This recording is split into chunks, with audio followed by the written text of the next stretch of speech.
आमर स्वास्थ्य आम हाथ आम समस्ते एकाठी होबा डेंगू मशा को दूरे दबा माँ माउसी रहीला राण मशारी टांगी शोइबा जान। दिनकु दिन जनसंख्या वृद्धि सांगक परिवेश दूषित होबारे लगुछि। एही परिप्रेक्षी रे 14 स्थित आरसीसी विवेकानंद एवं Rotary club of Cuttack Abhinav पक्षरु डेंगू एवं डायरिया सचेतनता कार्यक्रम अनुष्ठित हो जाइछि। आरसीसी विवेकानंदर सभापति मानस कुमार साहू पौराहित्य आयोजित एही कार्यक्रम रे रोटरी क्लब ऑफ कटक अभिनवर संपादिका मनोरमा जेना, सुधांशु शेखर जेना, विश्वनाथ पंडा, मीना पटनायक प्रमुख अतिथि रूपे जोगदे आम परिवेश आम हाथ वार्ता सहित कार्यक्रम आरंभ करथिले।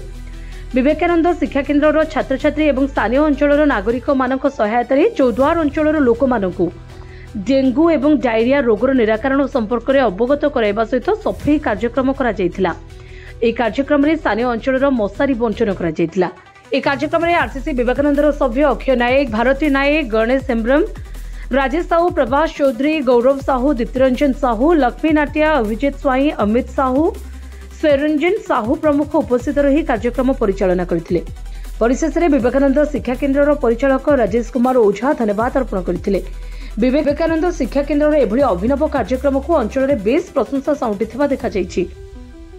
मु अक्षय नायक, आरसीसी विवेकानंद कटक अभिनव रोटरी क्लब तरफ आम काली गोटे सचेतनता कार्यक्रम करूँ।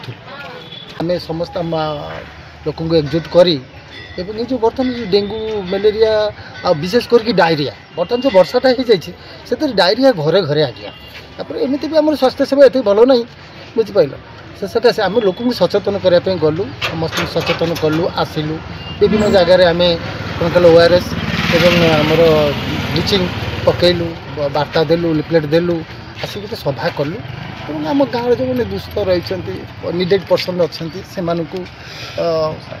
मशारी लुगा बिस्कुट ओआरएस वाटर एवं किसी औषध एमती से बांटिलु एवं सचेतनता वार्ता देलु।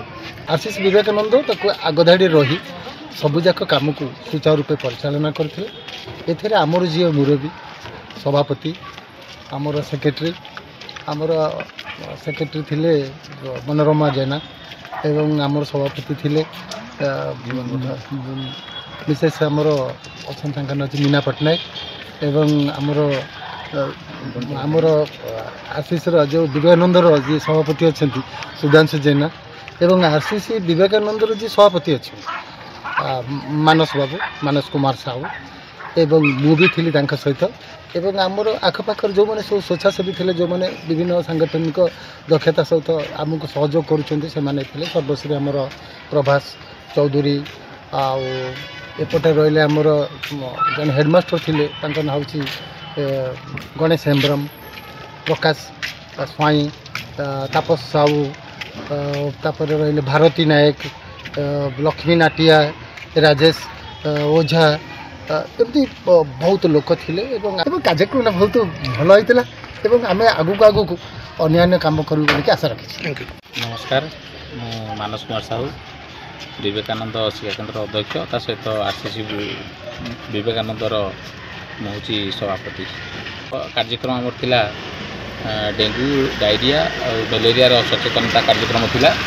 यही कार्यक्रम आम प्रति वर्ष श्रावण मास जो देखू अवहेलित अंचल मानक बुली बुली छात्र छात्री मानू नहीं स्लोगान सह बुली बुली आसिलु सचेतनता समस्त करइलु जे नाई पानीटा जो आसूची असना पानी जो आसूची बर्तमान नदीर पानीटा चारिड़े गोलिया हो जाइए से पानीटा आमर समस्त घर घर गोली पानी अच्छी से फुटेकिना छाणिकिना पीवाई कहलु एवं जो शोबे साधारणतः मशा अधिक होची बोली मशारी टांगी शोबे से भाव में आम वार्ता किसी असहाय लोक मानक मशारी बंटन करूँ ओआरएस लिक्विड बंटन करूँ। ए संपूर्ण आमको सहयोग करते रोटरी क्लब ऑफ कटक अभिनव जे कि सुधांशु सार आमर जीवन सार विश्वनाथ बाबू ता सहित आमर जी अच्छा नूतन भाव संपादिका अच्छा मनोरमा जेना ये सब आसी आमको सहयोग करते। कटक चौद्वार नवीन रिपोर्ट जे न्यूज।